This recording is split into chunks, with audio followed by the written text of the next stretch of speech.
샬롬! 오늘 저희는 이화준 목사님의 주일 예배 설교 히브리서 13장 16절과 17절 말씀을 가지고 그 속에 담긴 깊은 의미를 함께 탐색해 보려고 합니다. 여러분이 보내주신 이 자료를 바탕으로 한번 파고들어 볼 텐데요. 아마 우리의 일상을 완전히 다른 시각으로 보게 될 아주 흥미로운 여정이 될 겁니다. 시작하기에 앞서서 혹시 몇 년 전에 세상을 정말 떠들썩하게 했던 그 대결 기억하시나요? 이세돌 구단과 인공지능 알파고의 바둑 대결이요? 아, 네네, 기억나죠. 정말 대단했잖아요. 맞아요. 그때 알파고가 4승 1패로 이겼는데 경기 후에 이세돌 구단은 패배의 아쉬움, 또 그 인간적인 고뇌 때문에 눈시울을 붉혔거든요. 근데 정작 승리한 알파고는 어땠을까요? 아무런 표정도 감정도 없었죠? 그렇죠. 그냥 이기도록 프로그래밍된 기계였을 뿐이니까요. 뭐 승리의 기쁨이나 과정의 희열 같은 건 전혀 없는. 그런데 이 설교가 바로 이 지점에서 아주 도발적인 질문을 하나 던집니다.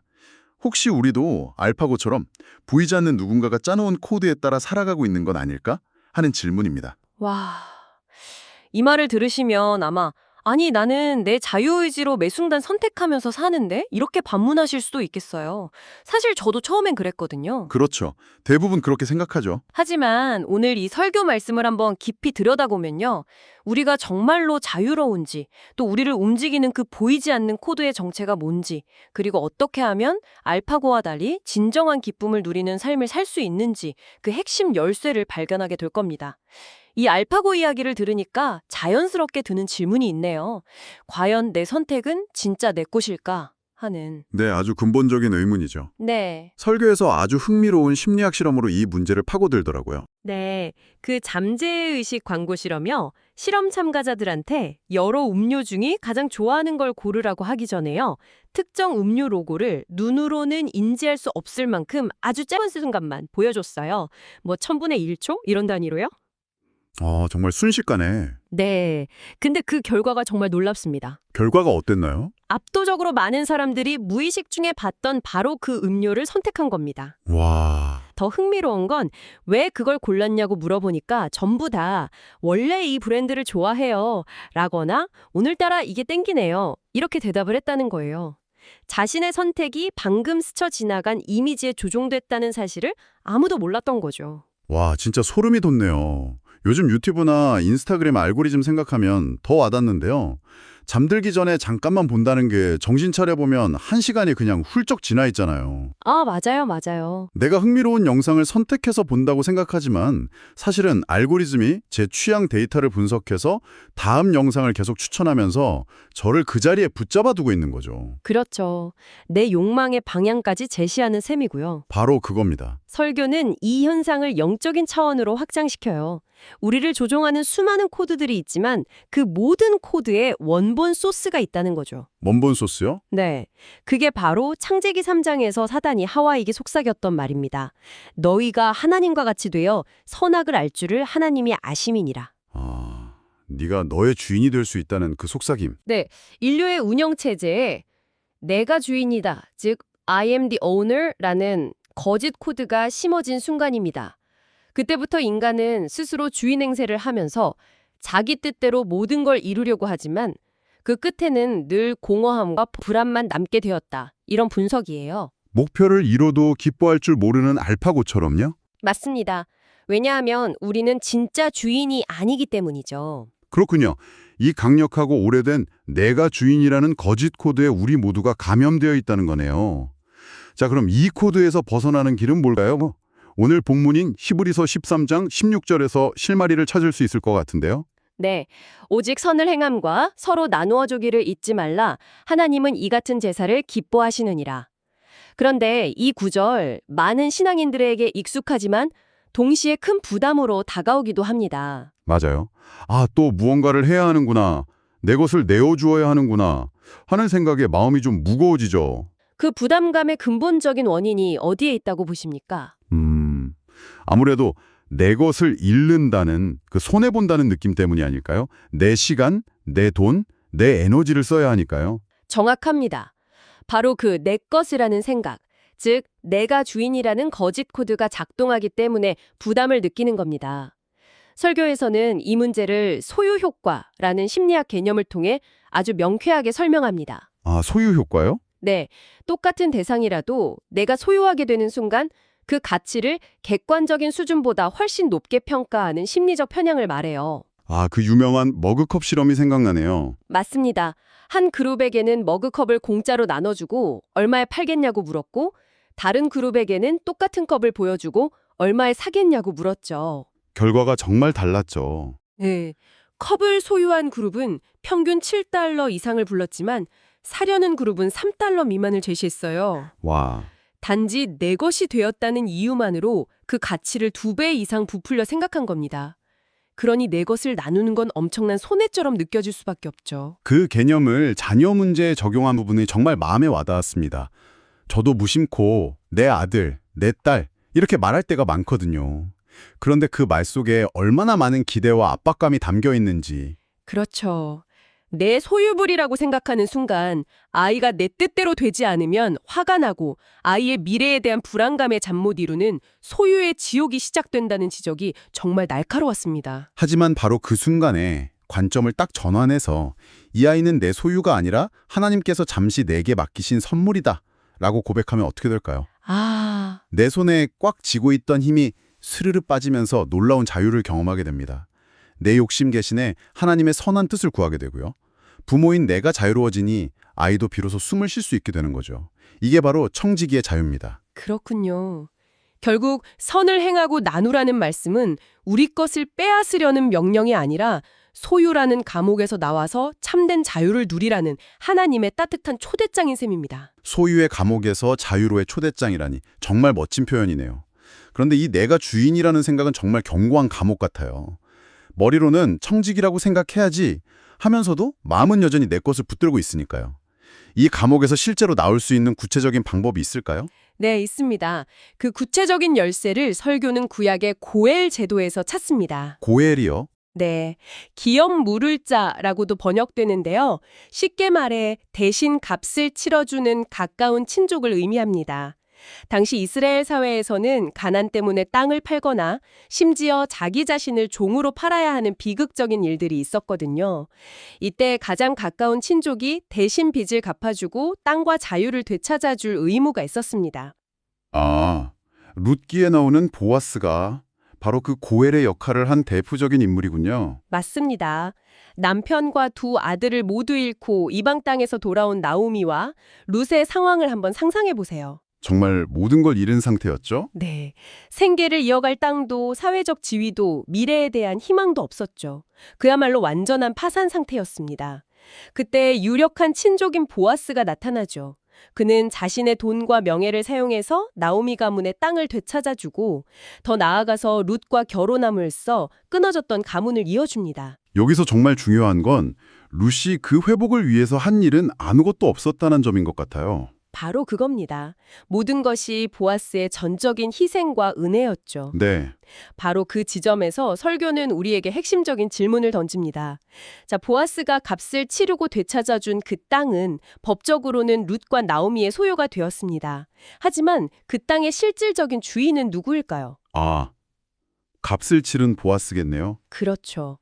만약 룻이 그 엄청난 은혜를 아는 사람이라면 이제 내 땅이니까 내 마음대로 경작하고 팔아야지 라고 생각할 수 있었을까요? 절대 못하죠. 아마 평생 그 땅을 경작할 때마다 자신을 구원해준 보아스의 은혜를 기억하면서 감사함으로 일했을 겁니다. 듣고 보니 이 아름다운 옛날 이야기가 단순히 과거의 제도를 설명하는 걸 넘어서 지금 우리의 영적인 상태를 비추는 거울이라는 지적이 어떤 의미인지 알 것 같습니다. 그렇습니다. 우리 모두는 죄의 빚 때문에 생명을 압류당하고 사망의 종이 된 룻과 같이 파산한 존재였습니다. 우리 스스로는 그 빚을 갚을 능력이 전혀 없었죠. 바로 그때 우리의 영원한 고엘 되시는 예수님께서 십자가에서 자신의 생명으로 우리의 모든 빚을 대신 갚아주셨습니다. 그래서 고린도전서 6장은 단호하게 선언합니다. 너희는 너희 자신의 것이 아니라 값으로 산 것이 되었으니. 값으로 산 것이 되었다. 이 말이 정말 새롭게 들리네요. 이 사실을 정말 내 삶의 진실로 받아들이는 순간 엄청난 관점의 전환이 일어나겠군요.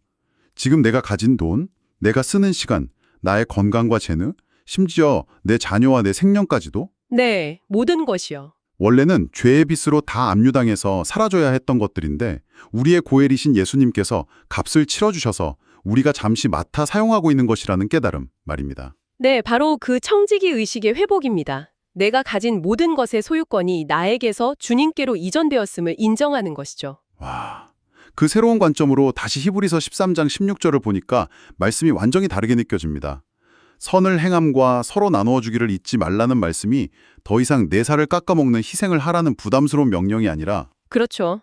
진짜 주인의 것을 주인이 원하시는 곳에 잘 배달해드려라는 영광스러운 위임처럼 들려요. 정확합니다. 여기서 택배기사라는 비유를 떠올려 보면 이 개념이 아주 선명해집니다. 택배기사님이 고객의 집에 고가의 상품을 배달하면서 아이고 아까워라 내 것이었는데 하면서 슬퍼하지 않잖아요. 당연하죠. 자기 것이 아니니까요. 네, 그에게 배달은 희생이 아니라 사명이고 임무를 완수했을 때 주인의 칭찬과 보상이 기쁨이 됩니다. 우리도 마찬가지라는 거군요. 만약 우리가 여전히 내가 주인이라는 착각 속에 산다면 나눌 때마다 내 것을 빼앗기는 것 같아서 억울하고 손해보는 느낌이 들 텐데. 맞습니다. 우리의 정체성이 소유주가 아니라 주님의 것을 필요한 곳으로 흘려보내는 행복한 배달부이자 신실한 청직이라는 것을 깨닫는다면 나눔의 차원이 달라지겠네요. 그렇습니다. 그때 비로소 나눔은 부담스러운 희생이 아니라 주인의 뜻을 이루는 기쁨의 업무가 되는 거죠. 그래서 하나님은 이런 청지기의 삶을 기뻐하시는 제사라고 부르시는 겁니다. 아, 그런데 여기서 한 걸음 더 나아가야 합니다.